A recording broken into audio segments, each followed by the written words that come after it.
Man, through the history of time, man, they will never give this man his just due.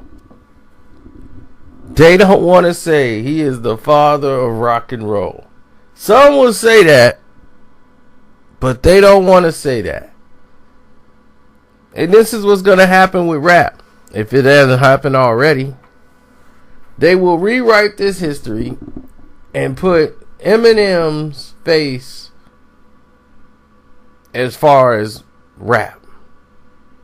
If you look at the charts, I don't know how many people know who Machine Gun Kelly is. Machine Gun Kelly is one of the top selling rap artists in 2016 and 2017. He's probably tops the chart, or number 2 for pop and hip hop. And I'm like, what? Machine Gun Kelly? I mean, he's not going to probably get it now, but that's where we headed. Now, we look at people like Chuck Berry. Chuck Berry is so iconic, not just in his music, his attitude. Rock and roll was born in St. Louis. That's what you guys need to realize. It was born in St. Louis, and Chuck Berry decided playing these different riffs on his guitar with what was he? I think it was Johnny Johnson's trio. You know, that was his thing with Muddy Waters, and it all came from the blues, which all came from, you know, New Orleans, the South, and using the blues music, but playing it with different riffs. Brought the idea of a new sound. And the new sound eventually became rock and roll. That was the name they decided to come up with. It's rock music, but it's rolling. And when he had Roll Over Beethoven and all these other hit songs, this is when he started to catapult to the top of the charts. And as big as his songs were, you know, he couldn't really tour and do shows because of the way the South was during that time. They'll just see the name Chuck Berry and just, hey, I love that song, Chuck Berry, because the name sounds white. Then when you meet him, like, Chuck Berry's black. Oh, you can't come in here. They'll tear my place apart. They think Chuck Berry's white. And that was part of his marketing strategy, not to put his photograph on his record cover. So from listening to country music and blues, this was a way of a different sound he made, telling basically country stories on a different type of record, which is really the blues.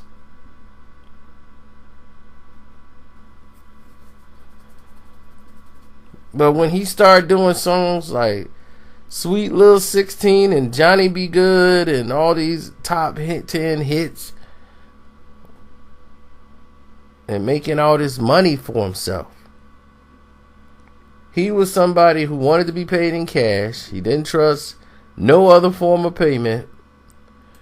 He wanted to control all of his music. So he went through different, let me see, problems that we normally see today. You know, he got arrested for this allegedly sleeping with this waitress, Janice, and she was 14, and he brought her over the state lines back when they had the Mann Act. And I was saying you couldn't take a girl over the cross lines and all this stuff. All of this was a way of taking Chuck Berry's music And by him, they were trying to lock Chuck Berry up. So he got sentenced to 3 years. He appealed. They listened to the appeal.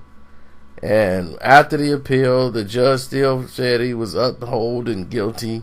So he went and appealed again. By the time it was over, he served 1.5 years in prison for this crime, years down the road.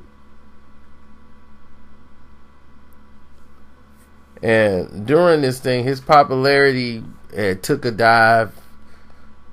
And he was working throughout this trial to build up some records and all this stuff before he went to prison. Once he got out of prison, he went to a whole nother record company where he eventually created Nadine. And came up with more hits when they thought he was done. But while he was in jail, the Beatles had came around. The Rolling Stones, the Beach Boys, all taking his melody, all even doing his cover songs.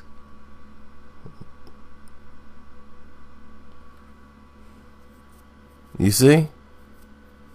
All making money off what Chuck Berry created. So you would think it would have stopped, right? Over the years. And it's like, oh, well, times have changed. Well, let's see how much have they changed. They were coming after him back in the 80s, I believe, when they had came after one of his places that he had, one of his properties he had. He owned all these cars, all these classic cars that was worth hundreds of thousands of dollars. Wouldn't sell one. He had them all put in a storage facility that he owned. And in the 80s, he had installed a restaurant that he got. In 1990, these women all got together in a claim to sue him because he had installed a video camera in the ladies' bathroom.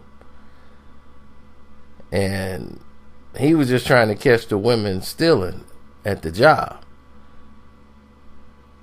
But they saw it differently.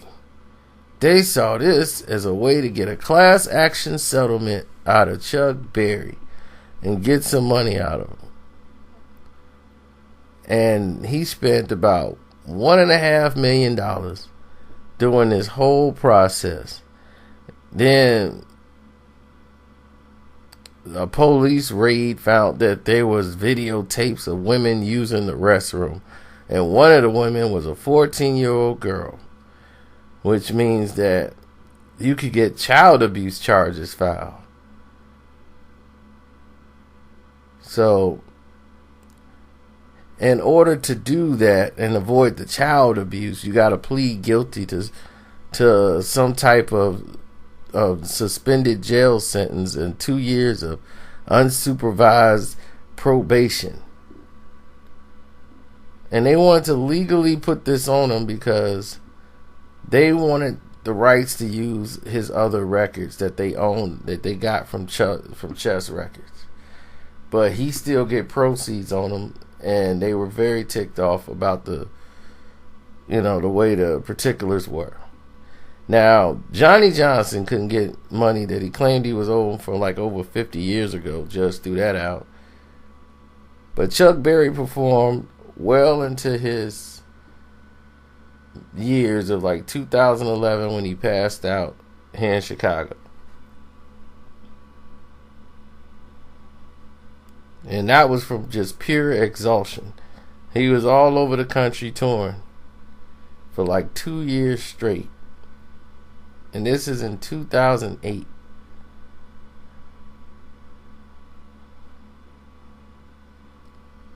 So, this is the father of rock and roll. And he had real estate and property and he had money.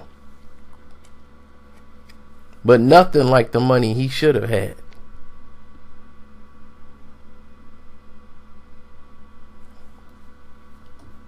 And he don't really get his credit. He's the first artist to go in when soon as they created the Rock and Roll Hall of Fame. Chuck Berry was the first one in.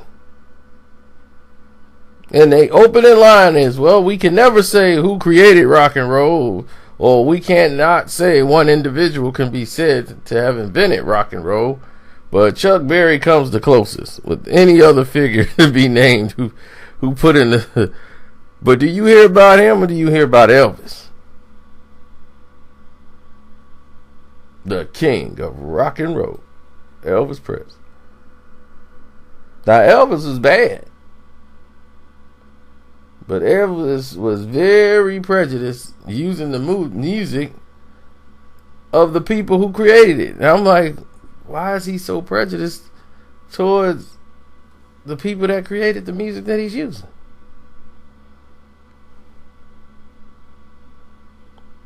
But that's for a whole nother day. Just want to educate a little y'all something about Chuck Berry. I would love to see a Chuck Berry movie. I'm quite sure that would be awesome. Since they remaking all these films and bringing all these characters back to life. Now that he's gone, it'll be a Chuck Berry movie pop up soon. Well, they can have another white guy say today, Chuck, listen to me. You should play the music this way. Johnny be good. That's it, Chuck. You know they gotta have every one of these movies they have is a white guy that's gotta be like the Mickey and Rocky in their corner. I watched the Jackie Robinson movie. It was cracking up. Harrison Ford.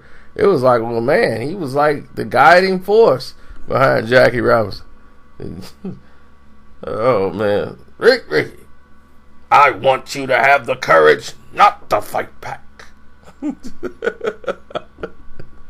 Oh, man.